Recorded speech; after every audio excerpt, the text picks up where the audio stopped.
Da da da da da da. Hey boys, how are y'all? Doing great. 2 in a row for Kirk. That's good. Yeah, good to see you, Chuck. Very cool to see y'all. I was like, we were sitting there trying to run a show, and it's like, well, what can we talk about? And then it's like, oh my God, what could we not talk about? I mean, we could probably do a 12-hour BDE today. Let's jump in, man. A lot of news. Yeah. A lot of stuff going on, but you want to kick it off, Mark? Our old friend. Hello, darkness. Wow. Nice pun. Did you work on that? Have you hired writers? Top of my head. No. Oh, well, Grok 3. Grok 3 is there you go. Genius. Pretty good writer.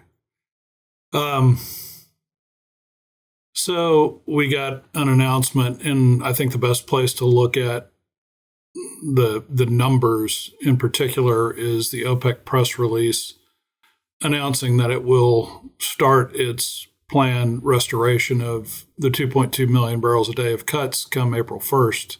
And if you look at between May and April, it's about 132 or 135,000 barrels a day. If you go and tabulate or tally up the 8 countries in OPEC Plus that are participating in this decision, and the bulk of which, not surprisingly, comes from Saudi, and of that 132 or 135,000 barrels a day, 55,000 of it is Saudi. I've quite frankly been pleasantly surprised, that we're not, at least yet, hurtling toward a 5 handle. And I just looked a few minutes ago, the XOP has actually, which is the E&P heavy ETF, has actually turned green for the day. And so I think this all, be curious to hear your perspectives and take, but I think this all can be traced directly back to Trump's direct intervention. Remember, the first call he made upon inauguration was to MBS. And so I think we're seeing, along with a lot of other things related to campaign promises, et cetera. But I do think that this is, this is, from a timing standpoint, not coincidental at all. I spoke at NAPE a couple weeks ago, 2 or 3 weeks ago, and they were asking what are oil and gas prices going to do, and drill baby drill and all that. And look, at the end of the day, we've known Trump long enough and well enough to know he wants lower oil prices. I mean, that's been his mantra the whole time. Inflation's driven by energy costs.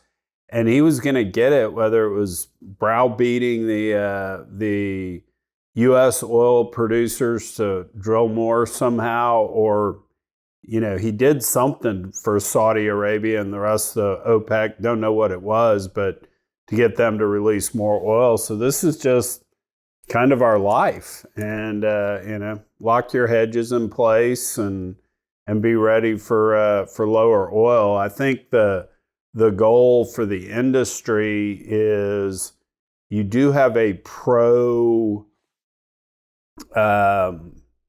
build or infrastructure type president in place. So can we trade it for something? Easier permitting on pipelines, easier regulations on building refineries, all this kind of stuff we want to do. We need to get our trade, because there's just no two ways about it. With Trump as president, you're going to have lower oil prices. I mean, it'll be interesting to see what happens with the potential sanctions on Iran. You know that traditionally the UAE and Iraq usually overproduce, which, I'm always curious about what goes on inside of OPEC and those little discussions. But it'll be interesting to see sort of how this plays out.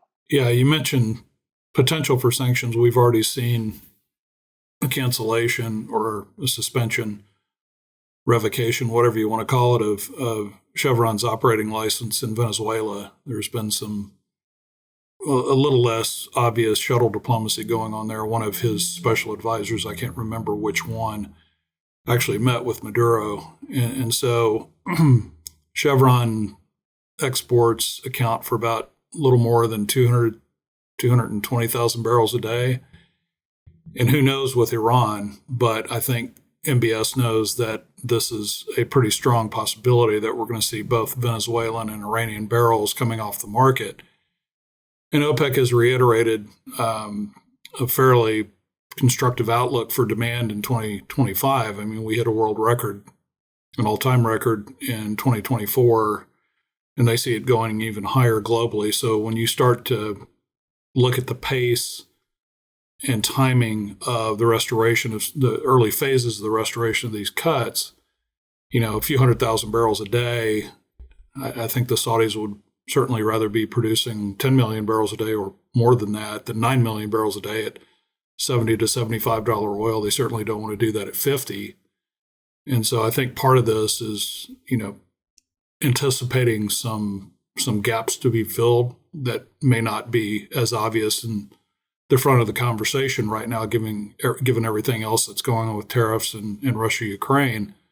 But I do think that is part of it. And I had a conversation earlier this morning. My longtime sidekick and OPEC watcher, Dave Purcell, responded immediately, and that's where I think we think alike in terms of what the Saudis, who are clearly driving the bus and always have, are potentially trying to balance here.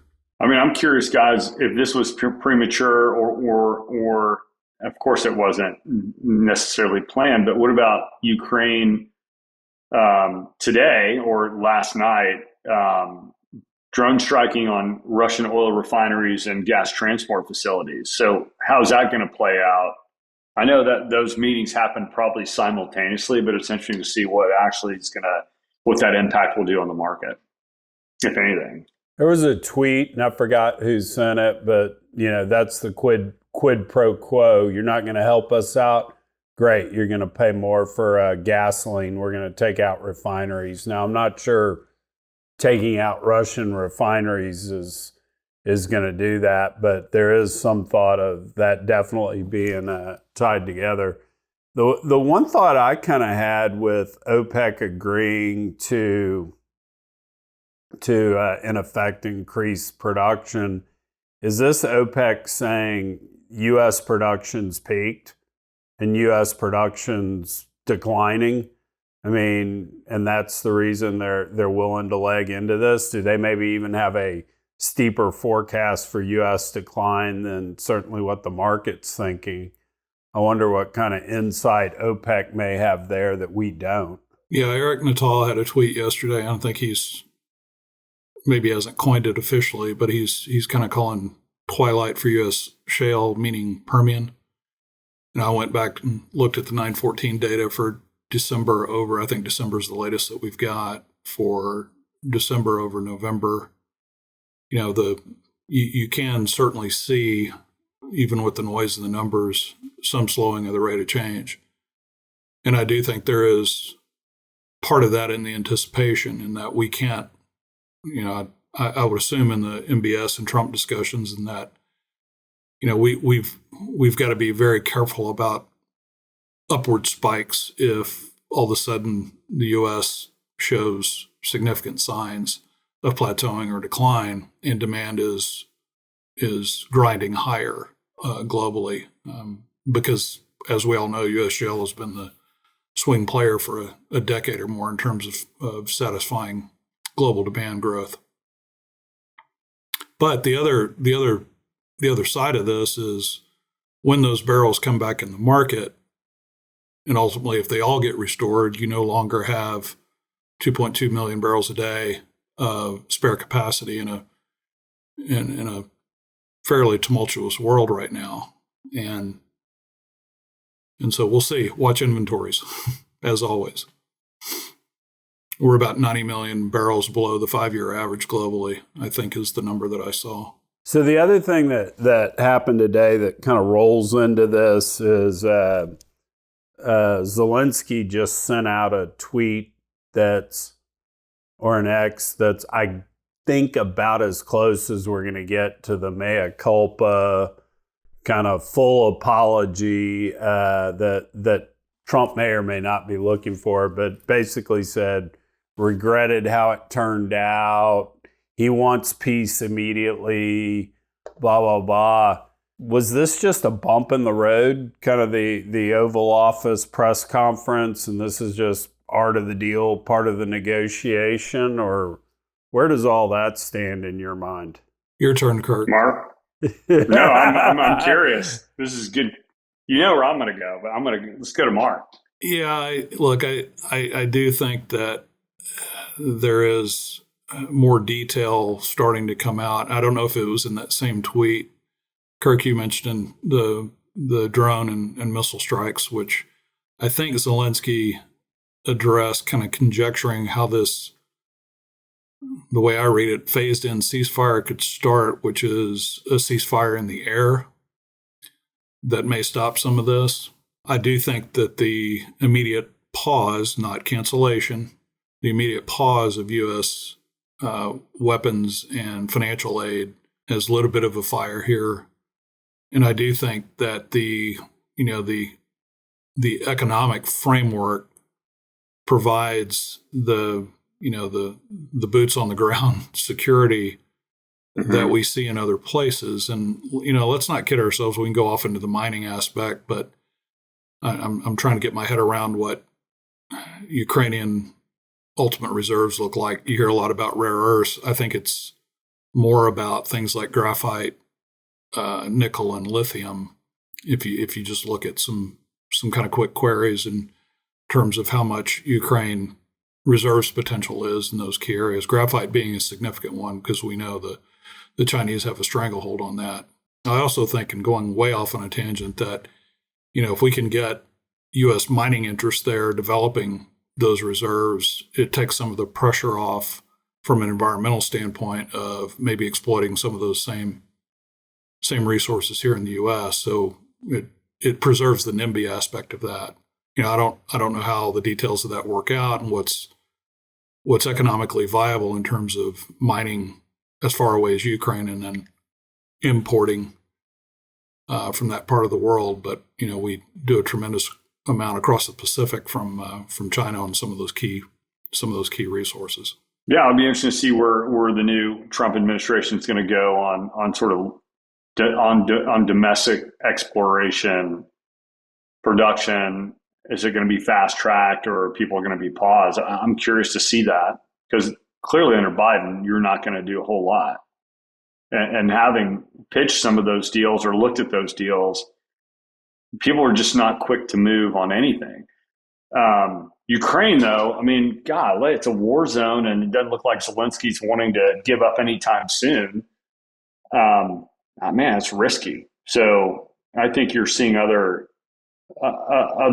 nations as well as companies making decisions outside of sort of those hot areas. I just saw that Exxon just made an announcement that they're going to boost their gas production in Guyana. So, you're seeing more and more of this. It'd be interesting to see sort of how other decisions are being made. And man, reminding me, like I got in this sort of Twitter fight over the weekend with sort of what happened in the Oval Office with Zelensky. And I don't know why I got baited into it, but I self-baited myself. And what's curious is it's like, what is the value of Ukraine? Can they really screw up and slow down Russia's transport of energy into Europe? Maybe to some degree. The reserves are nothing to brag home about. What is the big deal here? Like, Ukraine's got very little to no value as a taxpayer. Like, why are we sending money there? Who cares? Now, as a humanitarian, I'm like, oh, those poor people. But as a taxpayer, I don't care. I do not care. And it's like, people are like, well, you're a Russian bot. It's like, well, Russia, the whole economy of Russia is smaller than the economy of the state of Texas. So again, I do care because they have nukes, but Russia does have a lot of reserves. Russia's more interesting to me than anything else. But Ukraine, what do they have? And why are we spending all this time on it, except distraction? what's lost in all this, and I don't think there are any singular answers to the question on what Russia's initial provocation, at least in this round, it dates back more than a decade now, and actually dates back all the way to the end of the Cold War and the unraveling of the Soviet Union. But if you look at Crimea, for example, which they annexed, and I love that term, annexed. Let's go annex Canada. We've managed to avoid that up in the woodlands, which has been, yeah, I know, to bring it home. But the without a shot fired, Mark. Crimea hosts Sevastopol, which is the Russians' only access to a warm water port.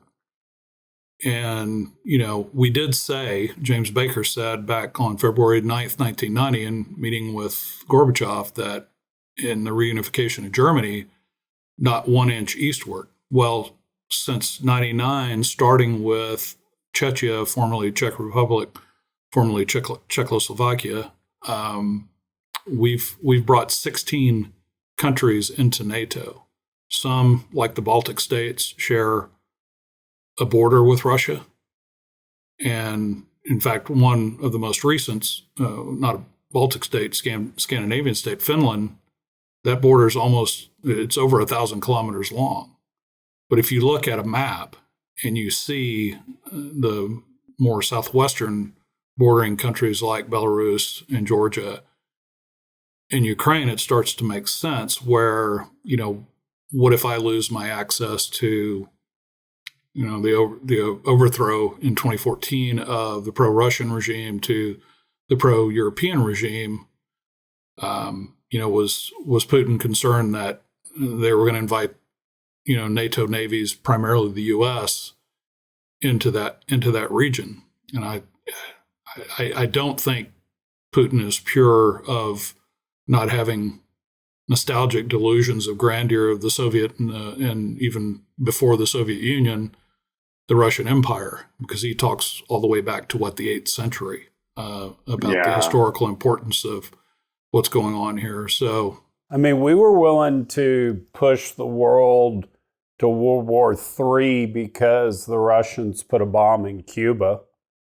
I mean, that's true. So that's always kind of, I don't want to be pro-Putin in any way, shape, or form, because, look, I think he's a bad guy, and I think he's a KGB guy at his heart and always will be. But, I mean, at some point, you do need to stop. I've played the game Risk long enough that if you put enough little pieces around somebody, they get pissed off. And, No doubt. But here's my question, and I understand why Biden didn't do it. But if you're the United States, one of the easiest low-hanging fruits is to put as much LNG into Europe from the United States as possible. Like, that's how you crush Russia, is take over the deals. Why didn't we do that? Let's do it. And I know our friends Toby Rice and those guys are like, amen. But what the hell, man? I mean, if you really want to hurt somebody and you really want to do some damage, like, take the trade away. And we have the capability. Shit, man. I mean, how did we win the Cold War? We bankrupted the Soviet Union. It wasn't because we had, that's true, 4 or 5 times more nuclear Armageddon capacity than they did. It was purely economic, and Reagan knew that. And so one of the things. Look, if we should. Go ahead. Sorry, Mark.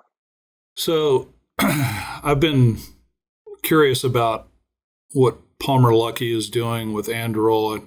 Kirk, I'm sure you know who Palmer is. He basically was the inventor of Oculus and was sold to Facebook in 2014. And then he got politically sideways with Facebook. And this, he's always been weapons interested, even all the way back to a kid. He used to build these crude weapons and, electric shock gloves and things like that. If you want a good kind of rambling meander about his history, go listen to the recent podcast that he did with Sean Ryan, the Sean Ryan Show. And one of the things that he talked about was, and he's been repeating it lately is if you look at, I guess, most recent kind of war game simulation, which I think we can all read as a hot war with China, on things like long-range anti-ship missiles, the U.S. stockpile would last barely a week, if that. And so if you go down the list of some of the key arms and weapons that we're sending out to fight what some believe is a proxy war, what does that mean for our own the security of our inventory of weapons? And this is one of the things that Anduril is focused on. They're doing some really cool stuff. They basically took over the IVAS agreement that Microsoft had signed with the U.S. government to develop this. It's a $22 billion project to develop this kind of omnipotent helmet that is very sophisticated, very AI oriented. You can read up on that. But what are we doing in terms of our own ability to maintain that inventory of ammunition and weapons? And the manufacturing capability in the U.S. around that stuff is not something that can replenish a stockpile, within a few days or weeks. This is one other. That's good subterfuge for the grift. What do you think the multiple of Chinese shipbuilding capacity is relative to the U.S.? Oh yeah, I heard Palmer was talking about this. It's like 50 times ours. 350 times. Even worse.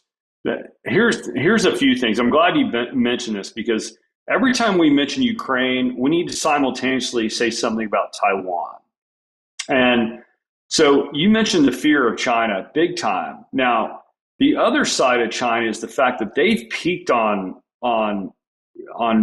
human, their birth rates have just fallen off the roof because the one child left behind, blah, blah, blah. Like they're in their decline from a species. They can't get enough people born fast enough. So I see from a Chinese perspective, they have to do, number one, like shipbuilding. They have to keep the manufacturing high, build as quickly. They need Taiwan strategically. I mean, they need TSMC and every one of those chip manufacturers and over there. I think that's the bigger conversation from our perspective. And why? And I think your point about Ukraine is we're using all of our resources for a proxy war. Well, one way to get rid of the grift and not keep the American people mad at you is say, well, we got to rebuild our stockpile. We're screwed. I mean, why aren't we working for some of these defense manufacturers? Man, what a grift that is. Yeah, at the end of the day, boy, if I'm a chip manufacturer in Taiwan, I'm building my factory in the United States as quick as I can. Tariffs or otherwise, just I find it hard to see a world where China doesn't make a move on Taiwan. And I don't know that the world's going to have the stomach to actually, push World War III with China just to protect Taiwan. I mean, well, I think that's where we were headed until Trump got elected. Yeah, although I mean, I can kind of feel you can just feel the attrition in terms of defending Ukraine. I mean, I think we've gone from, Ukraine had 70 and 80% approval early days to now it's at kind of 30% or 35% in terms of people thinking we should be spending more money on it. So I think public sentiment when it comes to Taiwan is going to be a big important element there, and I just don't know how much it's going to be rallied to do that. Actually, it feels like in the immediate future, this Venezuelan situation is something we ought to be paying a lot more attention to resolving. Why is that, Mark? I read something where there was a Venezuelan warship that came into Guyana's territorial waters. If we think about who's operating there, Mm-hmm. How would we feel if the Russians started, and they probably already do, but we start seeing a big Russian military buildup, either in terms of weaponry or boots on the ground in Venezuela. It's somewhat akin to your reference to longer dated history in the Cuban Missile Crisis. So, and that's obviously much closer to home, and we don't have as big of an ocean. And I don't know what the containment capacity or capability is around that, but it just seems like the kind of rhetorical and headline and political distraction around what's going on in Ukraine right now is diluting the sharpness of our focus elsewhere. That we've got some issues on the shorter term and intermediate term horizon, not the least of which is China and Taiwan. That being said, you don't feel like there's going to be the Russian response if we go take out Venezuelan, warships. I would hope that we can dispatch of Venezuela pretty easily because, obviously with Exxon and Hess and everybody else, or Chevron, with assets there, that's going to be defended by the U.S. Military forces there.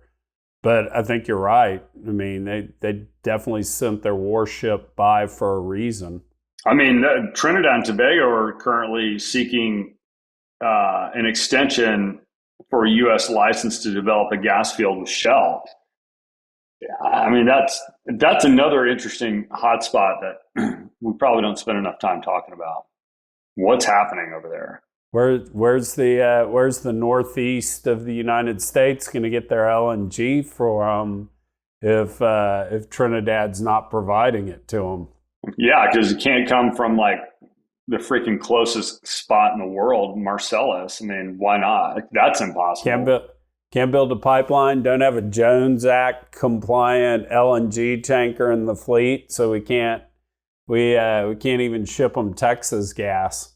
Can you executive order that bullshit or no? Is that there was talk in the first Trump administration about exempting energy from the Jones Act. There's probably some war powers type thing the commander in chief could do to do it. And I don't have any idea why the Jones Act should exist. It's a relic of days gone by. It's not effective. I think we've built one Jones compliant ship in the last 5 years, something like that. Mm-hmm. And, we don't even have military plans right now for the U.S. military to take over the civilian U.S. fleet. They don't even plan for it today. So, that was at least the basis for part of the reason for the Jones Act. So, I'm having Colin Grabeau from the Heritage Foundation on Chuck Job. We're going to record Thursday morning because he just wrote a piece talking about how much energy costs are in Hawaii and Alaska and Puerto Rico because they're not able to access much closer U.S. domestic energy. So tariffs are happening. I want to hear all about tariffs and what you guys think's going on. Man, I don't have a clue on the tariff front. I'm generally a free trader. I generally think that tariff wars are bad. I'm generally kind of Ferris Bueller with Smoot-Hawley, and that was a bad mistake. Now, that being said, when I said all this stuff during the first Trump administration, I was wrong. It turned out China would lower their prices 10% to offset the 10% tariffs, and we just didn't see much in the way of inflation. But I can't believe we're not ultimately going to see more in the way of inflation going forward with all the tariffs. And we just lived through a pandemic where I couldn't get toilet paper, so I do think we need to build domestic industry. So I've come somewhat off my free trade soapbox and am willing to accept a little bit of protectionism if we build industry here. But God, it feels like that should be a scalpel and not a big sledgehammer. I mean, I'm a public school educated. I didn't go to fancy Rice, but my conservative professors talked about free trade. I'm a free trader, but the reality is Trump's playing 4D chess. I'm just kidding. I hate that. I hate that. But here's the reality. When I was working for Michael Dell back in the old days, there was one thing I learned about our relationship in China. China had these rules that were unfair. Basically, we want you to come to China. You can make a lot of money here. However, we're not going to let you take the cash out of the country. So you have to spend it here. And so it kind of had this false, like, well, we're making money, but we're not being able to export that money. That's this whole thing with these tariffs. The tariffs are, you guys are playing unfair, so go fuck yourself. We're playing unfair. And while everyone's crying about, oh no, what's that going to happen? It's all short term. Because what that does is when you hit a bully in the face, he backs down. That's all this is. This is not anti-free trade. There are some actors that are not playing fair. Go fuck yourself. We're going to play your game. So there's nothing wrong with that. In fact, not playing that way, you're a total pussy and you're acting like a pussy. So man up. Let's say we're the biggest, most powerful country in the world. And if you want to play with us, you're going to play by our rules, not the other way around. And I think that's what is so frightening about all these people on the fictitious world of Twitter is they're lost. They don't understand long-term economic policy that's going to benefit the United States, and they're crying about it. I'm like, fuck those guys. The reality is we're being treated unfairly, so we're just going to right the ship, and then we'll see what happens. But if people don't right the ship, like Canada, hey, Canada, what are you going to do? It's going to crush you. It's not going to hurt us. And the one other thing I'll add in there, because I think you're right. I mean, if these are tactics to an end game, I'm all for it. The other thing too is the thing critics always miss is behavior is dynamic. If you put a tariff in place, you go figure out a way around the tariff so that it's cheaper. And maybe that's, we're going to build a factory down in South Texas, or we're going to do this or that. So just because the supply chain exists as it exists today and a tariff gets popped on it doesn't mean it's not going to change for tomorrow. So, I mean, yeah, my response when I saw the whole Zelensky, J.D. Vance, Trump debacle in the White House, you read all these people that are embarrassed about how our government, our president treated them. I'm thinking, man, these people have never raised money before. Because when you go to someone that has money, like Chuck, me going to Chuck, and then I start a fight with Chuck who could fund my future, I probably wouldn't do that. I'd probably show up in Chuck's Hummer wearing whatever he was going to wear and saying, "Yes, sir, can I have another?" But so every investor I fundraised for saw me in a suit and tie. Absolutely. I mean, as much as I love my hoodies. Yeah. As much as I love my hoodies. The scene from Step Brothers when they go into their first interview together in tuxedos. Yeah, exactly. So good. We're asking the questions, not you. Yes, that's exactly right. And the other thing I'll say too is everybody that I raised money from got a handwritten thank you note from me for taking the time to meet with me. Yeah. So on primarily tariffs, but I think DRW did a good job today. I've been enjoying his higher frequency of output now that he's a law student. His hot take of the day out today. I don't remember the title. It's a great read and really zooms out and says, okay, what is this all about? Starting with tariffs, but also immigration and deportation. And the things that that Trump is prioritizing here and what he's promised to deliver, I think the biggest one, and it all comes down to this, is cost of capital and, ultimately lower interest rates and a reset in asset pricing. And, would it go so far as to be okay with risking a recession? Because you cut the size of government, you cut government spending, you slash budgets. What's the biggest line item next to defense? Well, it's actually bigger now, is the service on the debt. Over $1 trillion. We spend $900 billion in defense.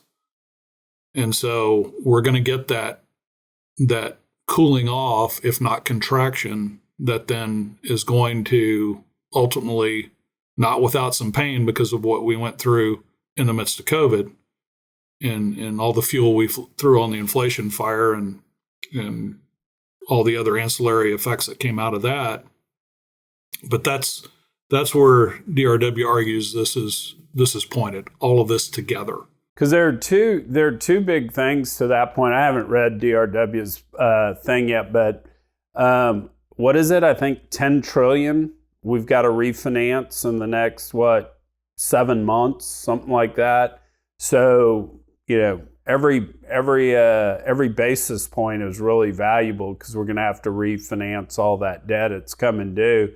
And number two, the other thing, when you look at somebody made this tweet, so I'm stealing this thought, but when you look at Trump's base, generally speaking, it's asset-light people. It's workers, it's people that don't really own lots of stocks.